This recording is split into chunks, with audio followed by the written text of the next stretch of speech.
2 of Gross. episode 4. We're Gross. here. We're back. We know you're excited. Let's jump right into it, man. So if you left off on the last episode, you would have heard us discussing 11 skills that we've learned from our millionaire mentors. If you haven't listened to it, you probably should, because you're going to be missing out on a good portion of it, because we left off at number 5, and, you know, we have to land. It's like watching a sequel to a movie but not watching the first part. It don't make sense. I So know, make sure you man. just go back to that next one right now. I remember the first time that happened, man. I remember watching TGIF, man. Maybe I just told my age, You're but definitely aging yourself. You old, bro. I remember when they did that, I was like, I think it was on Family Matters. I was like, oh my God, they're going to make me wait a whole next week. But maybe we may make you wait a whole week. We might. Yeah, we could do that. Yeah, we could do that. We could do that. Yeah, we'll hold on to some content. How about that, right? But, you know, the great thing about this is that we've learned and we apply most of this. Again, we're not perfect. We're definitely not working towards that. So we left off on the last number here, number 6. Number 6. And I talked about energy management, right? So let's just jump right into it for the listeners, man. Let's do it. Energy management. How do you feel about that? Energy is everything. Energy rules the world. Absolutely. So if you look around you and the people around you, their energy sucks, guess what? You're going to find yourself drained. Yes. There's something called on the negative side of energy, we call them crap magnets. Yeah. Okay. Yeah. Where essentially everything that is crappy, they magnetize towards them. Every time. And it never fails, too. Dude, God bless. My dog ate my homework. My goldfish died. I don't have any money. I don't have time. Like, these are all energy draining things. And the point of number 6 is to say, I want you to go into a constructive mode of managing where your energy is. And I think the best way to do that is that I want you to ask yourself 2 assessing questions. So this is the same question, but this is for 2 different groups. So the first question is, on a scale from 1 to 10, how would your peers rate your energy? And I'm talking about your ability to get excited and stay excited and to be able to, you know, get something started, but also finish it.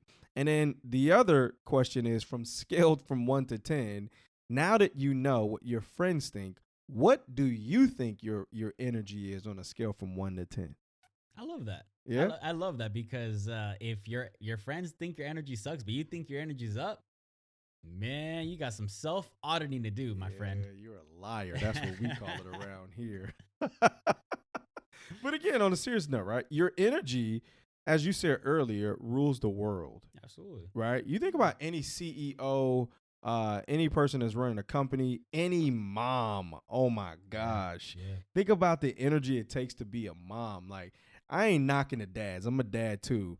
But the energy it requires for you ladies that are listening to this, man, come on, ladies. You know you can relate to this right now. Mm-hmm. You have to be able to maintain a household, you know, maybe take care of your husband, you know, the kids, maybe there's some laundry, maybe there's some cleaning. And you probably run a Fortune 500 company or some sort of role like that, right? Facts. And every woman that I've watched that's strong in my life, they've got really good at the energy that they maintained throughout the day, throughout a situation, throughout a relationship. Would you say that's the same for you? 1000%. No, yeah, I see my wife do it all the time. Lele crazy, and she's a rock star, bro. Yeah, I admire my wife for that, man. Because again, it can be hard to manage your energy. Yep. But again, these are skills that millionaires have let us know that they've observed and said, this is what makes somebody successful. This is the level of achievement. You know, when you reach in more of like a peak state, you get really good at managing your energy, right? So I love this one because I can go on and on about it, but we got another one to jump into. And number 7, I'll let you introduce that one. Number 7 is how to process issues. You know, when I was looking at the list right now and I was going to this next one, I was like, how to process issues, man. If there's ever a skill that I definitely think we've been able to learn, especially thanks to you, thanks to other mentors, is processing issues. Because one of the things that you guys always bring up is, like, if you're going to bring us a problem, bring a solution too. Yes. And that alone is already helping you learn how to process them, because now you're not, the same mind that created the problem is not going to be the same mind that creates the solution. True. So automatically you're already learning how to deal with it. I don't know if you want to add to that. Yeah, I mean, again, processing issues are important because your life is going to be riddled with problems on a day to day basis, Yeah. big or large. But again, it's. I heard this before, and I'm going to say this the wrong way. The saying is a man or a woman in this case is not judged on when they fall, when they hit the ground, or then when they hit rock bottom. They're actually judged based on how high they bounce off of hitting the ground, Mm. right? So the problems that you have, because problems do occur big and large, your problems are not going to stop. So it's all about like the attitude that determines your altitude on how you're going to, be able to take a problem and process it. Because, what I've learned is that the person who can process the most problems generally has a better lifestyle. They have a better money magnet. They have a better quality of living because they know how to compartmentalize problems and they know where to take them. If they're a small problem, a medium problem, if they're a big problem, they know how to go, that's not priority. Oh, I need to tackle this one right now. Or this one is more so like, okay, we can take care of this one in the future, right? But again, how to process issues, that can be from, again, we're not just talking business, although we're businessmen. It could be how you manage your relationship, how you manage. My wife and I early on in marriage, like many people probably listen to this, got into a lot of issues with their wife early on, right? Yeah, and absolutely. husbands and vice versa, right? Yeah. We like you know what I'm talking about, right? 1,000%. Earlier years, you like, dude, why she leave the toilet paper like this? She Right. still do that. Bro. Stop it. Stop playing with them. Why does she roll the toothpaste up like this, right? Or like I have so many like pet peeves, man. Shout out to my wife, always dealing with me, right? Because she definitely knows how to process issues, right? But processing issues is something that's going to help you find a level of success, and it's going to give you some comfort in your sanity as well too, right? 1,000%. Yeah. Right. So again, another skill set that you need to understand, in order to improve your lifestyle, right? But one that's right behind that is overlooked, and it goes all the way back to kindergarten. Number 8 is time management. How you feel about You time said management? that's overlooked? Why do you think that's overlooked? Because so many people don't utilize. I mean, how many times do you see people scrolling on their phone, okay, I get on what you're social media? They mismanage time. You give them a project. You think back to when you were in school. You give somebody a project at the beginning, the course syllabus, and then they don't cram that thing until the last 2-3 weeks, man. I get it now. Okay, I was gonna say, how is that overlooked? Like to me, that's a huge one. But I get, the reason why it's not overlooked to me. Like I live off a calendar, so Yeah. my time is like managed to the T. So a lot of times when people tell me like, "Oh, I'm too busy," I'm like, "Well, show me your calendar. Let me see your calendar." You're not that busy. You just Yes. aren't prioritizing things, right? But since I live off it, I was like, I can't overlook that. But you're absolutely right because it wasn't always like that. And I think it's not like that for a lot of people at some point in their lives, right? Yeah. When I was in college, I was a huge procrastinator. So I get it. My time management sucked. Exactly what you said. Hey, this is due this day. We'll figure it out. Yeah. All the time. Everyone does it. At what point do you think, though, that kind of switches for people where like they just get it? When does a light bulb click? I think when you understand the value of time, Oh, and not just your time, but other people's time. So just the significance of time. So when you learn time management is to take that 1.5 hour appointment and turn it to a 1 hour appointment. Like you've been really, really good at that. Jeff is really good on getting on a call, and like maximum you're gonna have with him is like 30 minutes. Like, like he's on, he's off. Like he will unplug, but he has this effortless way, right? And when you learn how to do that, or you learn how to take that 30-minute phone call, you make it a 10-minute phone call. That's what we mean by time management, right? And since you're in like you have a pretty good stride of that. Like talk to the audience right now. What are some things that you think about? Like, is there like an internal clock that says I am thinking in 27 minutes, like this is what's going on? Like walk us through your mind. Like what are you thinking about in terms of time management? I don't think it's that there's an internal clock. It's just that I know there's something next. And so the fact that I know there's something next, I can't just be messing around and wasting the time that I currently have in that given moment. Yeah. So since I try to pack a calendar so I can be busy, moving, going, because that's when I feel like I'm at my best. My energy's at the highest. Because to be honest with you, I feel like I have less energy if there's less things on my calendar, believe it or not. I hear that. So Yeah, I mean, I guess you could say it is an internal clock, but for me, it's just I know there's something next. Let's keep this pace moving. You said a key word there, pace. I'm a what I would call a professional people watcher. Mm. And one thing that I'll do, like sometimes I'll go sit at the, outdoor mall or something. I'll grab some ice cream, my wife and I, Yeah. and we'll watch people walk. And in my mind, I always play this game like, I bet you this person is successful. I bet you this person is not successful because I can tell their pace. I can tell how they walk. And millionaires, what I see, or billionaires, or whatever we're calling them, wealthy people, they also know what areas not to put, some time limits on too. You don't put a time limit on things like relationships. So when we talk about time management, that goes with time management, but it's compartmentalizing that time, right? Sometimes you can be the complete opposite and the other person is offended by how busy you come off. Everybody's busy, right? Busy people know how to get the job done. So when 1000%. you play the busy card, it can rub people the wrong way. Yeah. Again, I've had clients where you got to kind of like finesse it a little bit, right? You got to massage the relationship, right? But again, having time management is something, again, you listening to this right now, I can guarantee you check your emails way too much. Like, it ain't that many people on Facebook with notifications notifying you. Your Instagram ain't Instagramming like that, right? You ain't, you don't run some national deal, which means if you found, how like the iPhone, it gives you how much time you spent that week. Yeah. Go look at that, people. That's crazy. Go look at that. You'll see how much time you waste and how much time you can actually gain to apply towards areas that'll increase your livelihood. You just mic drop right there. How Dude. you're like, just go check that out. Dude. Man, I 1,000% agree with you because I think I'll tell you one of my biggest pet peeves. I don't have time for and answer whatever. It's like, man, you have time for whatever you want to make time for. Yep. Let's just keep it real. If you tell someone I don't have time for this, then you should just take it, hey, it's not a priority. Mm-hmm. And for most of the time, if me and my wife tell someone, hey, we don't have time, it's just like, hey, right now that's not a priority. And I think that's going to get us to one of our topics as we go on to this later on. But it's just, you got to learn how to say no to certain things, and that's how you're going to kind of manage your time. That's where power comes from when you say no. Yeah. That's when power comes from. And most people, they seek the ability to seem some certain way, but there's a power in no. When you can say no to something, it's going to build your confidence too. Because you're naturally you're gonna organically say, well, I shut that down because I was busy doing something else, trying to get something else done. Mm-hmm. And I again, this is an overlooked aspect, of time management, learning how to say no to things, like I got teammates, even currently right now who, want to meet, or like sometimes I just can't, I get busy. And I believe the little bit of success that's come my way is because I got better. I got so much better at just saying that's like a fact of the day. I have to get more lean in what I'm doing.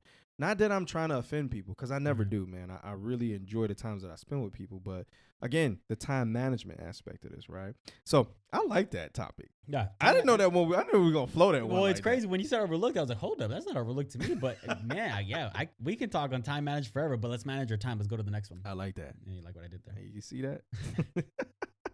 So number 9, right? You're listening. We got 3 more. Number 9 on another skill set that we've learned from some pretty successful people. Yep. And this pertains to our particular industry. So I'm going to give you guys a disclaimer before I even introduce this one. If you're having problems with this, Jeff and I, we specialize in this area. We're actually licensed in this area. And number 9 happens to be how to manage money. How to manage money. Can I give them the first tip? Go for it. First tip on how to manage money: don't listen to your uncle that works, insert whatever warehouse job. Mechanic uncle. Yeah, like, and no offense if you're that person, but nah, I'm gonna offend you. Stop taking advice from people who are broke, man. Oh, like, stop. I'm gonna say it how it is, right? If like, with all due respect, let me say this. If you probably love your parents. You probably love your family. But I got a real question for you. I'm not talking about the love that you've inherited from them, but here's a real honest question. Do you want their money lifestyle? Do you really want that? So when we talk about managing money, I'm not talking about, your favorite aunt said put your money in a CD. I'm talking about how do you really manage money? Mm-hmm. Because managing money is like, look at it like a business. If you don't manage money the right way, that business dies at some point. If you don't manage your personal money, you're not the business. You don't think you are, but you are. That business goes under. And people wonder why they live paycheck to paycheck, and they wonder why they can't get ahead, because it's so hard to get out of the rut, right? It's so hard to get out of that, right? So managing money. Let's get into the specifics when we talk Let's about do it. managing money. So what are some focused areas in terms of, how to manage money? Like, what should people foundationally be looking for? I mean, automatically, are you talking about for like someone that works a job? You're talking about someone that runs a business? A little more specific. Let's give them the 6 areas. Let's give them the 6 areas. Of what we do, right? Okay. First one, let's just talk about how much cash flow you have coming in. Cash flow. Right? How do you feel about your cash flow? Listen to this right now. Scale of 1 to 10. Right. Number 2, when we talk about managing money, how you feel about debt? Like, are you in control of debt, or is debt in control of you? I love it. Because that's key. Yeah. Like the average American, I believe, carries like $19,000 in unsecured debt, meaning debt that you don't know that you can pay off in a Right. timeline. And again, you have to consider, is that debt, is it like pushing you, running you to get up every day, or Man. are you like, oh, I'm good, right? Number 3, Emergency funds. Most people, $500 emergency, it's a wrap. wipe you out, dude. It's a wrap. It's a wrap. Man. Managing money is also you being protected as an asset, meaning Absolutely. like life insurance. Oh my God. Do you have that? Because the industry we work in, we see so many people who have so much, and then they have so little to give, or so little to protect themselves when they pass I'll away. give you a little advice. Stop saying that your job Oh provides you my life insurance. God. One thing that always stuck out to me, I've been using this, and everyone's like, that's so true. When does life insurance go on sale? So when people tell me I got it through my job, so you're gonna get it when you retire, when it's gonna be the most. Oh It don't my make sense, man. God. That's one way to lose money, not manage money better. It just makes no sense. I know people who are worth gazillion dollars, and they think because they have a gazillion dollars that's what's gonna, like, no, that's there so that you can preserve it and grow it to the next generations, right? Or set it up for this foundation as a charity if you don't believe in that type of stuff. But again, managing your money, do you have a trust? Do you, like, You know one thing that we're gonna do for you guys? We're gonna do one episode where we specifically talk about this topic. they don't want that, man. They don't want to learn how to, grow and maintain and preserve wealth and stuff like that. Nah, they But wanna learn that. this point is so important because, again, if you treated your life like you treated a business, I guarantee you'll be a whole lot further. And by the way, it doesn't matter how much you make. It doesn't. It Really doesn't. doesn't. There's such a common misconception. When I make this much, then I'll do this. No, you won't. No, It's you the won't. habit. It's the same habit you're gonna have. It's the habit. And here's why it's a habit, is because all of these things with money, they transfer. They transfer into other areas. If you overindulge with spending, guess what? That's going to show up in the way that you treat your sweetie, right? If you, man, there's so many different examples. I'm about to get I told you it's a whole episode. I'm about to get fired up about that, right? Time But manage. yeah, time manage, right? But again, we talked about, up to this point, number 9, how to manage money, right? Yep. So again, we're going to come back with an episode for this one. But number 10, I'll let you introduce that one. How to be aggressively patient. Now, when I first saw this, Ooh, I know what you finna say. I was like, yo, man, one line that has stuck out to me since I started business, guys. Learn how to. Be patient with people, but impatient with your goals. Mm-hmm. Oh my God. That's probably one of my favorite quotes that I've ever learned in the business, man. Because let me tell you something. If you can't learn patience, especially being an entrepreneur, if you're going for something, man, sometimes it feels like you're going to be working, and you may not see anything, but that's where patience is going to come in. Man. Aggressively become patient with yourself, because I'll give you guys a quick story. Not every entrepreneur starts off great. Yeah. Like, I would say most of them, like if not all of them, don't start off so good. And you have to utilize your vision. And when I first started, man, my wife and I kind of came firing out the gate. We did well, and then we went through this stage of a slump. Oh my God, it was horrific. I was making like $10,000 in a year. That's crazy. Like, I mean, I'm sharing this with the audience, right? And I would always tell my wife, it's not what it looks like. It's not what it looks like, right? And I'm so glad that I held on to that, right?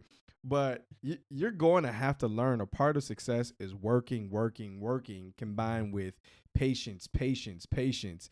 And you need to constantly tell yourself, it's coming. Yeah. Like, it's coming. And the reason why patience is important is that regardless of what type of thing you sell, you know that if every week you plant 100 seeds, in 2 weeks you're going to have 200 seeds. In 3 weeks you'll have 300, etc. Right? But when I do that, I know that something is about to happen, right? I know it's coming because I'm planting the seeds.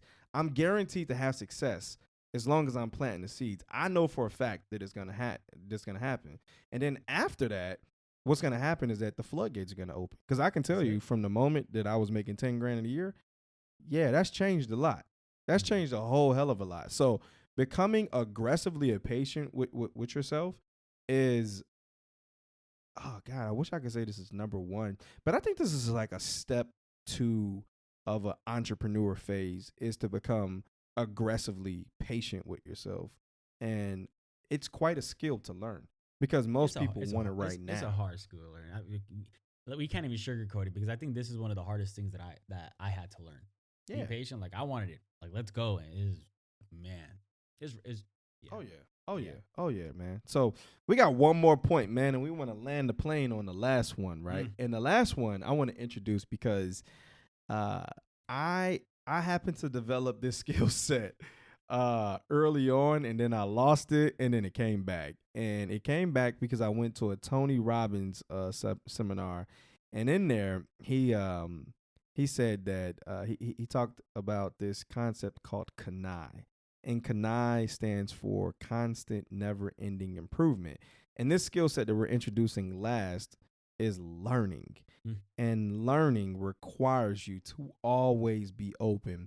When we talk about learning, Jeff, like, you've learned skills and stuff like that, but like, how would you like introduce this to the audience in terms of like how you develop and what's all consisted of learning and the things that just kind of go into it? I think you go back to the fact that if you can have a beginner's mindset in everything that you do, you're always going to be learning. My favorite person growing up was Kobe Bryant, and all Kobe ever talked about was like, you got to get better every single day.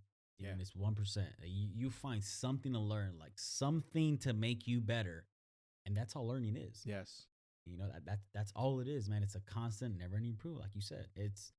I think it's everything, because I think if you can grow wherever you're doing in your life from this standpoint, this is your main focus throughout your days, every day is going to feel like a new day for you. It's not going to be the same old another day, another dollar type of crap. It's going to be like, what can I learn today? How can I get better than I was yesterday, man? So, okay, so we approach that with the mindset. Some people get fatigued in doing that. Yeah. Right? Over the course of learning something, or, But then they're not learning. They're not. Like, if you're fatigued, that means your mind is closed off. That means you don't have a beginner's mindset anymore, which means you're not learning anymore. It's you kind of like, know it all. It's kind of like when somebody's talking, you're waiting to talk versus just listening. Yeah. It is. And I love to learn. I'm an avid reader. I attend seminars as much as I can. I host them. I'm my associations. I want to learn from everybody because, again, I don't necessarily want to learn it so I can use it, but I just want to learn it. I just like to know. I just like to understand. And I think about learning in this way. If you approach things with a glass full type of mentality, it's very hard for you to get, more water into there, right? Mm-hmm. And not even that you should have the glass half empty, but your ability to have a glass full and then pour it out and then be refilled again says a lot about how you learn. So kind of think about, if you're listening to this right now, when's the last time you learned a new skill set? When's the last time you went and you sought out the person who was best in your industry, or you sought out, a mentor, or you found somebody who was doing very well? I want to challenge you to always learn and be open, because I'm gonna say this wrong. There's I guess like Buddha or somebody says it, Mhm. but they say if you say you know, then you actually don't know anything, Mhm. right? But if you don't know, then that's like the beginning of enlightenment. And I just want to challenge people that are listening that it's okay that you don't know. Yeah. You know, learning requires you to be quiet and observe and absorb and just and find out what it is that you don't know. Not that you need to know everything, but learning is a process of improvement that if you focus on this, it'll just make you a better well-rounded. Don't you like being around people who are just like easy to get along with? They're so interested. Mhm. There's no agenda. They just like tell me like how does that work or how does this work? And then you get the chance to do that with them. Like that feels so good to be It feels around great. those type of It people. feels great. I mean, you call those sponges, but yeah, those are the best. You know, what's crazy about the number 11 that obviously we end with number 11, but if you can take number 11 and apply it to all other 10, if you can learn the other 10, your life's going to shift. Mm. Like, I'm not telling you you're going to become a millionaire overnight, but your life is going to shift and you're going to start taking that step toward whatever it is that you want. And that's why I think learning is it's key for everything. It's can you force yourself to learn something new every single day or relearn something that you've already learned? Mm. Socrates. All right. So as we land here, my challenge to you is that if there are any of these areas that you want to get better in, or you just, you have a different desire in, and you just need to find out what you need to do by being resourceful and finding out how to become better in that area. Or eventually you'll just become, better in those skill sets as you get better and learning and, sharing in wealth and some of the other things that we discussed, right? But I just want to remind you that this is going to take effort. This one video or this one podcast isn't going to change everything for you. It's not. You're going to need to score yourself in these areas. So as we're landing, I want you to go back through this and I want you to say 1 to 10. How well am I in these areas? And then get the assessment from inside internally and go to your peer group external and find out what they believe to be most truest about you so that you could take an action plan to begin improving yourself. So, on that note, this is the Alpha Mentality Podcast. This is this is part 2 of episode number 4. Yeah. We hope you guys enjoyed this and we want to be able to provide value. So, please do us a favor like, leave a comment, subscribe, leave a review. We're just again, we're trying to get these messages out as well too. We want to grow and we want to continuously be able to bring some knowledge and different ideas to the platform of the world of podcasting. So I'll sign off by saying this is Otis Bird, and I'll leave it up to my brother over here, Mr. Jeff Nadal. This is Jeff and Dog, guys. We'll see you guys soon. Peace.